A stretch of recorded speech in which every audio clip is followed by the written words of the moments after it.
menjadikan bapa beliau sebagai sumber inspirasi.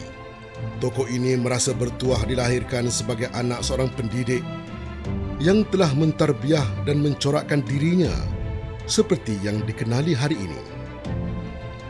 Beliau dilahirkan pada 7 November 1952 di Air Tawar, Perak Darul Ridwan. Beliau memiliki kelulusan ijazah sarjana muda sosiologi dan sejarah dari Universiti Kebangsaan Malaysia pada tahun 1976. Kemudiannya menyambung pengajian ke peringkat sarjana dalam bidang pengurusan pendidikan di Universiti Putra Malaysia pada tahun 1989. Menyumbang bakti sebagai pendidik selama 27 tahun. Tokoh ini memulakan kerjaya sebagai seorang guru di Sekolah Menengah Kebangsaan Tengku Menteri, Cangkat Jering, Perak pada tahun 1976.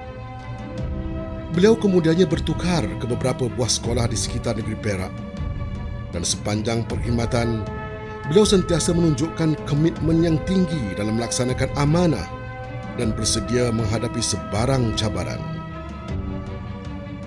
Antara sumbangan besar beliau dalam bidang pendidikan adalah inisiatif mendaftarkan Sekolah Rendah Agama atau SRA dan Sekolah Menengah Agama SMA sebagai Sekolah Agama Bantuan Kerajaan SABK.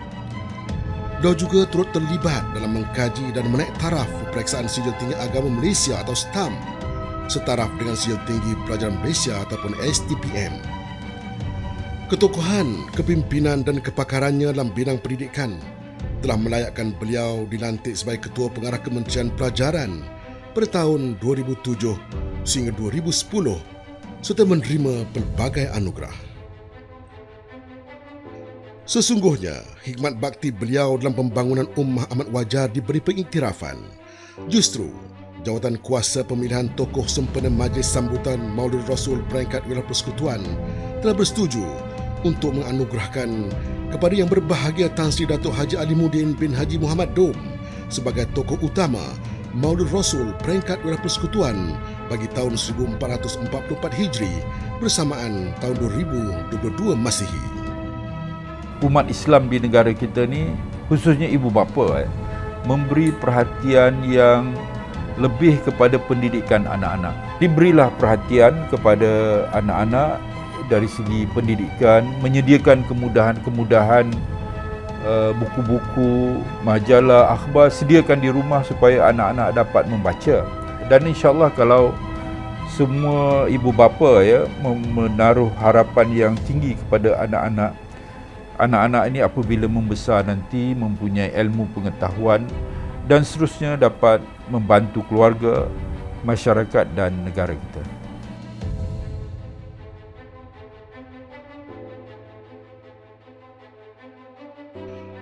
Penerima anugerah khas individu bagi kategori perkhidmatan sokongan ini merupakan seorang pekerja yang bertanggungjawab dan bersemangat tinggi. Beliau yang dilahirkan di negeri Perak pada 31 Julai tahun 1964 merupakan seorang pekerja am bagi syarikat pengurusan alam sekitar Alam Flora Selir Berhad. Perkhidmatan beliau selama 17 tahun sebagai pekerja am pembersihan di sekitar wilayah Persekutuan Kuala Lumpur ini menjadikan beliau seorang yang sentiasa bersemangat dan amat menitik beratkan kebersihan. Beliau juga menganggap kerja itu sebagai suatu amanah dan perlu dilakukan dengan bersungguh-sungguh. Beliau pernah terlibat sebagai sukarelawan pasca banjir dan sering terlibat dengan aktiviti gotong royong. Bagi beliau, setiap individu tanpa mengira kedudukan mempunyai tanggungjawab dan peranan dalam masyarakat. Kegigihan beliau dalam mencari rezeki dan kesungguhan dalam menjalankan tugas ini menjadi asas menaikkan beliau menerima anugerah khas individu bagi kategori perkhidmatan sokongan sempena Majlis Sambutan Maulidul Rasul peringkat Wilayah Persekutuan bagi tahun 1444 Hijri bersamaan tahun 2022 Masihi. Beliau ialah Encik Arbani bin Talib.